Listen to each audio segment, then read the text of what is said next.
do Senhor Jesus a todos, uma excelente noite, na companhia doce e agradável do Senhor Jesus. Essa noite nós vamos falar sobre o Deus do impossível. Para você que está passando uma dificuldade e não está encontrando solução, quero lembrar aqui algumas passagens da palavra do Senhor que vai te ajudar a vencer essas agruras que muitas vezes nos aparecem. Mas antes de nós meditarmos no Deus do impossível, vamos orar e falar com Ele. Vamos pedir a graça dEle sobre as nossas vidas. Senhor, nosso Deus e nosso Pai, eu quero te louvar e te agradecer por este momento importante de poder meditar na Tua Palavra junto com o Teu povo, com aqueles que tiverem acesso a esse vídeo, sabendo que a Tua poderosa mão está sobre cada um de nós, nesta noite que o Senhor nos deu, nesse dia que o Senhor nos permitiu levantar, trabalhar, chegar aqui e dizer Ebenezer, até aqui nos ajudou o Senhor. Abençoe aqueles que estão ouvindo, os que vão assistir, abençoe a tua igreja sobre a face da terra. Isto eu te peço em nome do Senhor Jesus. Amém. Glória a Deus. O texto que dá embasamento para essa narrativa nossa está aqui no livro de Josué, o 6º livro da Bíblia, em que nós encontramos no capítulo 10 e verso 12 e 13 o seguinte relato. Eu vou ler na Bíblia linguagem de hoje, né? Mas não há problema quanto à tradução. O importante é o que a mensagem quer dizer para nós. No dia em que o Eterno entregou os amorreus nas mãos de Israel, Josué clamou a Deus diante de todo Israel: Sol, fique parado sobre Gibeon. Lua, descanse sobre o vale de Ajalon. O sol parou e a lua ficou imóvel até que ele derrotasse os inimigos. Esse texto ele fala a respeito desta batalha que Josué estava enfrentando ali e ele precisava da vitória. E ele então usa de um artifício que, olhando do ponto de vista humano, incomum, porque humanamente falando você não dá ordem à lua e ao sol e eles fiquem inertes. Precisa algo sobrenatural acontecer. E quando Josué está lutando com os amorreus, ele exerce essa condição de ter essa intimidade com Deus, a ponto de determinar que a lua se detenha num determinado ponto e o sol também, de sorte que enquanto aquela luz permaneceu, que era muito importante para vencer os inimigos, esses dois astros criados por Deus, né, o sol e a lua, se mantiveram ali parados, segundo o relato, quase um dia inteiro, quase 24 horas. Nós sabemos que o dia geralmente tem 12 horas e a noite 12 também, na média, né? Em alguns lugares menos, outros mais, mas em média 12 horas. Então 12 horas de luz, 12 horas de escuridão, embora a lua possa clarear. Mas a necessidade de Josué era imediata, ela não poderia esperar para depois. De sorte que ele clama a Deus, segundo o relato aí de Josué 10, 12 e 13, e imediatamente determina, porque não é só clamar a Deus, aqui é que está o segredo que eu e você temos que ter. Não basta clamar ao Senhor, né? O Senhor sabe que precisa, mas precisa ordenar, determinar com clareza o que a gente quer. Eu estou com fome. Ótimo, você está com fome, mas o que você quer? Quer um bife acebolado? Quer uma macarronada? O que você precisa determinar? Josué determinou: lua, fique aí no Vale de Ajalon e sol se detém em Gibeon. De forma que imediatamente os astros ficaram inertes ali. O que quer dizer isso para nós? Que quando nós temos uma intimidade com Deus, e você pode ter essa intimidade com Deus, e deve ter, algumas coisas naturais já acontecem. mas as sobrenaturais passarão a acontecer também. Ou seja, algumas coisas que humanamente se discute, porque não se pode conceber, mas do ponto de vista do Deus do impossível, que é o Deus que nós estamos falando, é possível acontecer. Eu tenho relatado nos vídeos anteriores a respeito desse Deus do impossível. O Deus que, na pessoa do seu filho, andou sobre as águas, o Deus que, usando Moisés, abriu o Mar Vermelho, o Deus que, usando o próprio Josué, parou o Rio Jordão, o Deus que usou Misael, Azarias e Ananias para aquele fogo, aquela fornalha, ser preservados, o próprio Daniel ser preservado da boca dos leões. Então eu estou falando de situações sobrenaturais, e é esse o aspecto que Deus quer falar contigo nesta mensagem. Nós precisamos entender que Deus continua o mesmo. A Bíblia diz que Ele é o mesmo ontem, hoje e eternamente. Então não há um Deus diferente do passado. O mesmo Deus que estava ali com o povo de Israel no deserto, quando eles saíram do Egito, é o mesmo Deus que está aqui hoje. É o mesmo Deus que operou lá, está operando aqui. Não houve alteração nenhuma. O tempo passou, houve uma evolução dos tempos modernos em relação à própria dinâmica da vida, com relação aos adventos dos inventos dos homens, né? Como o avião, a internet, o relacionamento. Hoje está tudo globalizado. Mas Deus não mudou nada, continua o mesmo, porque Ele é eterno, não tem esse lapso temporal que nós enfrentamos na Terra. E aquele Deus que operou lá com Josué, quando ele precisava daquela vitória, é o Deus que está aqui querendo operar na minha e na tua vida.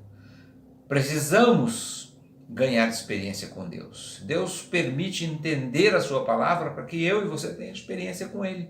Não uma experiência superficial, mas uma experiência real, uma experiência de atos e fatos que vão acontecer. Não como uma história bonita que tem um final feliz, mas uma verdade que não pode ser mudada. Ela é imutável. A verdade da palavra de Deus é imutável. Ela sempre será verdade. Então, quando nós passamos a exercer esse conhecimento da palavra de Deus, e não só conhecer, mas aplicar, as coisas começam a ser diferentes para nós. Veja esse exemplo, né, de Josué. Do nada, aparentemente, ele olhou para o céu e disse: lua, fique aí, sol, fica lá. Para que ele pudesse terminar aquilo que ele estava fazendo. É óbvio que havia um motivo para isso, né? Ele precisava vencer uma luta que Deus tinha permitido ali com os amorreus, e ele se valeu dessa máxima de que Deus é o Deus do impossível. Então, quando você estiver diante de uma situação difícil, você tem que lembrar: Ele é o Deus do impossível. Ele é o Deus que ressuscita mortos. Ele é o Deus que faz você caminhar sobre as águas. E se não caminhar sobre as águas, Ele abre a água para você passar. Nós precisamos exercer essa fé, não aquela fé medíocre que muitas vezes a gente tem, né? Fica com aquela fé duvidosa, né? Que vamos começar a andar sobre as águas, daqui a pouco o medo, a distração, tirar os olhos de quem realmente pode te dar a vitória, e aí tudo acontece. Então, se creres, verás a glória de Deus. A glória de Deus só pode ser vista quando nós exercemos a fé. Foi o caso de Marta, quando inquiriu Jesus: Senhor, já cheira mal, é de 4 dias. É claro, um defunto de 4 dias cheira mal, sim. Mas Jesus não estava vendo ali, ele estava vendo lá na frente. E ele fala para Marta: se creres, verás a glória de Deus. Então Deus quer de nós esse comprometimento. Deus quer de nós esta aplicação da sua palavra no nosso dia a dia. Ele quer nos abençoar, mas para que isso aconteça, precisamos mudar a nossa forma de pensar. Precisamos deixar essa pequenez que muitas vezes nós agimos com essa fé, para se agigantar, para se tornar um verdadeiro cristão, um verdadeiro homem, mulher de Deus, a exercer. Não, claro, não estou querendo ser leviano aqui e dizer, olha, você vai sair daí mandando nos astros, nas estrelas, estrela vem aqui, chuva para, chuva começa. Não, tem que ter um propósito, obviamente, né?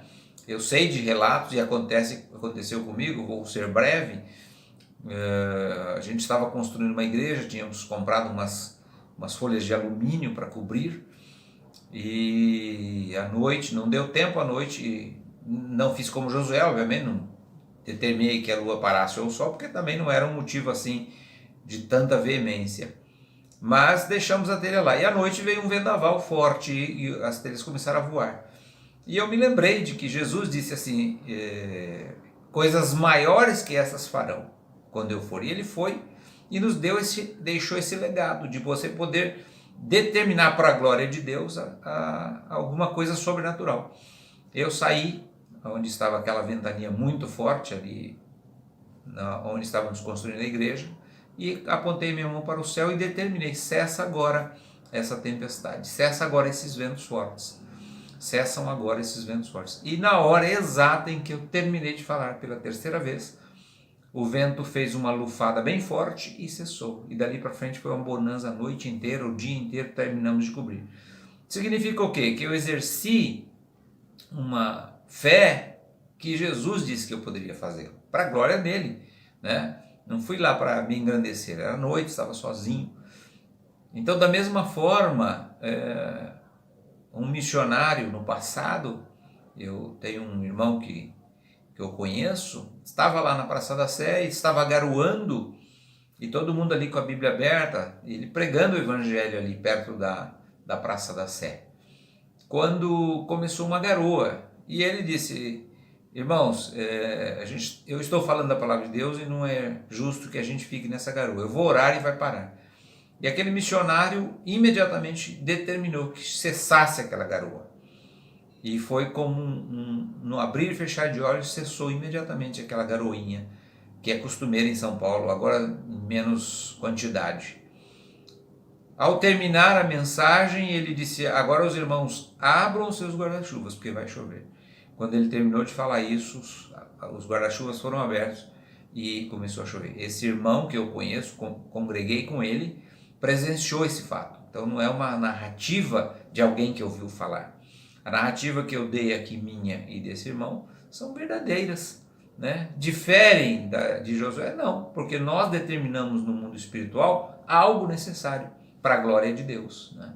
Então, quando você tem algo para a glória de Deus, né, você tem que exercer essa fé. E Deus quer isso. Deus quer que você o conheça a ponto de poder determinar essa vitória. Lua, fique aí, sol, pare ali, e as coisas acontecerão. Por quê? Porque Deus tem um propósito em nossas vidas e vai nos abençoar. Seja em ordem de enfermidade, você tem com alguém enfermo na família, determine. Vai lá, a sua função não é curar a pessoa, a sua função é orar e determinar. E aí a bênção vem, né? Quem vai curar é o Senhor. Quem parou a lua e o sol ali não foi Josué, foi Deus. Deus, com seu poder, controla tudo. Ele segurou ali e pronto, final, né? Como deu ordem para a baleia engolir Jonas e vomitá-lo na praia, é Deus quem faz as coisas. Então, quando nós entendemos essa máxima de Deus, nós começamos a ter uma vida sobrenatural, uma vida que nos conduz ao céu, porque essa vida de condução ao céu é um crescimento diário, né? Nós recebemos ao Senhor Jesus como Salvador, e você pode fazê-lo essa noite se você ainda não fez, basta declarar com a sua boca, né? Confessando a Jesus como Salvador e crendo no seu coração que Ele ressuscitou dos mortos. E isso é fato comprovado por mais de 500 pessoas, está relatado lá em Mateus, em Atos, né? A assunção do Senhor Jesus. E aí você vai passar a crescer na graça e no conhecimento, cada dia mais aplicando a palavra de Deus. Como uma criança, eu gosto de fazer essa analogia, né? Como uma criança que nasce, é um bebezinho, mas aos poucos ela vai comendo, vai dando os primeiros passinhos, engatinhando, se põe de pé, e até que chega a fase adulta com todas as qualidades de um adulto. Mesma coisa, você nasceu de Jesus, ou vai nascer agora, você é um bebê, aí você começa a crescer, começa a vivenciar. Vamos sair desse leitinho, você que já tem mais tempo na fé, do leitinho racional, né, dessa comidinha mais farta, vamos para uma feijoada mais suculenta, né, num sentido figurado da palavra de Deus. Vamos começar a exercer essa condição. Deus quer que nós cresçamos. Hoje eu estava assistindo um vídeo do José Irion, pastor. Ele estava dizendo que Satanás tinha falado que ia destruir ele, a esposa, os filhos, e ele não ficou sabendo, só no momento em que eles entraram no avião é que foi noticiado que aquele avião ia cair, né? Que eles estavam ali e o inimigo estava preparando uma armadilha para aquele avião cair. E quando Deus impressionou o coração da esposa dele, ela começou a orar e clamar, e eles começaram a clamar. E o avião já tinha partido, né, na pista para decolar. Então imagina um avião partindo para decolar, é uma velocidade incrível, talvez 400, 500 km por hora. E quando ele começou a clamar e a orar, né, sua esposa Damares começou a clamar, o piloto inverteu o sistema, freou o avião, ele foi parado, já levantaram uma rede, porque ele já tinha comunicado lá a torre, e ele chegou ali, porque no fim daquela pista era o mar, o avião ia cair lá. E aí o piloto informou que uma peça estava quebrada, o avião ia cair. Provavelmente algo semelhante que aconteceu aqui no Jabaquara, né? O reverso estava com problema, o avião subiu e em seguida caiu. Ali não tinha talvez um servo de Deus, eu não posso garantir, que estava com essa fé toda ou em comunhão com Deus para dizer, não, avião, você não vai decolar. Então o que eu quero dizer com isso? Você tem e pode exercer essa condição, não a seu bel prazer, eu quero fazer agora, parar a chuva porque eu vou mostrar que eu sou filho de Deus. Não, você tem que fazer algo para a glória de Deus. Mas pode fazer e deve fazer, você tem que crescer também nessa área. É muito, muito importante que nós aprendamos que o Senhor quer que nós conheçamos e prossigamos em conhecer ao Senhor. Ou seja, conhecer é você aceitar Jesus como Salvador da sua vida, único e suficiente, único Deus verdadeiro. E daí crescer. Prosseguir é conhecer. Cada dia mais você lê a Bíblia, você se interage com Deus, interage com o Espírito Santo do Senhor. A palavra de Deus vai sendo nutrida na tua vida, você vai se nutrindo dela e aos poucos você cresce, né, na graça e no conhecimento. Até a ponto de estatura de varão perfeito, diz a palavra de Deus. Então é isso que Deus quer de nós. Não quer filhos atrofiados, filhos que não enxergam essa possibilidade de interagir com Deus. Deus é um ser vivo, nosso Criador, nos formou do barro, Ele quer interagir conosco, mas a única forma é crendo, né? É crendo e aplicando isso. Eu creio que Deus vai fazer, e faz. Então se você estiver enfrentando uma dificuldade, seja de ordem espiritual, né, na mente, aquela guerra na mente, seja de ordem de enfermidade, né, um diagnóstico contrário, seja de ordem financeira, o banco está zerado, as contas estão lá, começa a exercer essa fé, fala, minha conta hoje não tem nada, eu tenho aqui R$100, eu vou tirar R$10 de dízimo e vou entregar para o Senhor, e você vai ver a manifestação de Deus, porque você não vence Deus, né? Ah, mas se eu tirar R$10 dos R$100 vai faltar. Falta para você que não tem fé. Mas se você tiver fé, você pode investir. Eu tenho experiência na minha vida. Isso eu falo de boca cheia, né? Não para encher bolso de pastores, mas para que Deus seja glorificado através da minha vida. Então, tá com o banco, tá quebrado no banco, tá com o cartão de crédito estourado, vá à presença de Deus, tome uma posição, né? Pare, é claro que precisa parar de comprar crédito, sabe? Então põe o pé no freio, mas exerça essa qualidade de acreditar que Deus vai fazer o impossível, né? De repente Deus move as águas, você começa a pagar suas contas, de repente vem um diagnóstico, aquela doença não era aquela doença, né? Eu não quero me alongar mais, mas eu quero contar mais algo sobrenatural, né, que aconteceu comigo, e eu gosto de experiência que aconteceu comigo. Né? Contei essa do irmão porque tenho uma amizade com ele, conheço. Mas eu, em 2002, já vai alguns anos, a minha filha Nathalie estava com uma dor de garganta semana sim, semana não. E o médico disse, continuar desse jeito nós vamos ter que extrair as amígdalas dela. E eu jamais quis isso e jamais iria permitir, a menos que Deus autorizasse. E aí, um determinado dia de 2002, ela com aquela febre, eu tinha voltado da igreja, fui ao médico e ele examinou, falou, olha, vamos precisar fazer a cirurgia. Já começou a prescrever os exames pré-operatório e eu ali orando, né? Eu e a minha esposa e eu orando. Aí ele falou, deixa eu dar mais uma examinada. Pegou a menina, deu uma examinada, falou, olha, eu não estou vendo mais o pulso, estou vendo um pouco de resto de alimento. Vamos aguardar até quarta-feira. Isso era uma segunda-feira. Era até jogo da Copa do Brasil. As ruas estavam desertas, eram umas 10 horas da manhã. Aí vamos aguardar. Então tá. Ele está aguardando até hoje lá. Ela nunca mais teve aquela infecção constante, né? Praticamente não teve mais infecção na garganta, porque Deus operou o milagre. Agora, eu sou melhor que você? Não. Basta que você exerça a fé. Comece a determinar no mundo espiritual, né? Para a glória de Deus. Eu estou contando isso para a glória de Deus. Tem o testemunho do meu filho, não vou contar agora, que Deus ressuscitou também. Estava morto no hospital. Isso é um objeto de uma outra hora. Então quero compartilhar com você essa mensagem para que você saiba que Josué determinou que a lua ficasse parada. Fique. É uma ordem expressa, é um imperativo. Fique no Vale de Ajalon. Sol, fique em Gibeá. E lá ficou. E assim ele venceu a luta e Deus foi glorificado. Então que Deus seja glorificado na tua vida através das lutas e das vitórias. Vamos orar.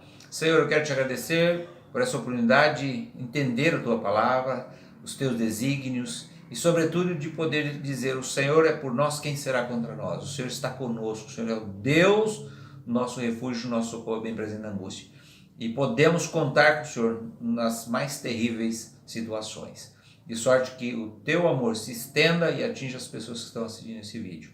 Em nome do Senhor Jesus. E que o amor de Deus Pai, a graça salvadora do Senhor Jesus Cristo e a comunhão do seu Santo Espírito seja com todos, desde agora e para sempre. Amém. Que Deus abençoe a sua vida, em nome de Jesus.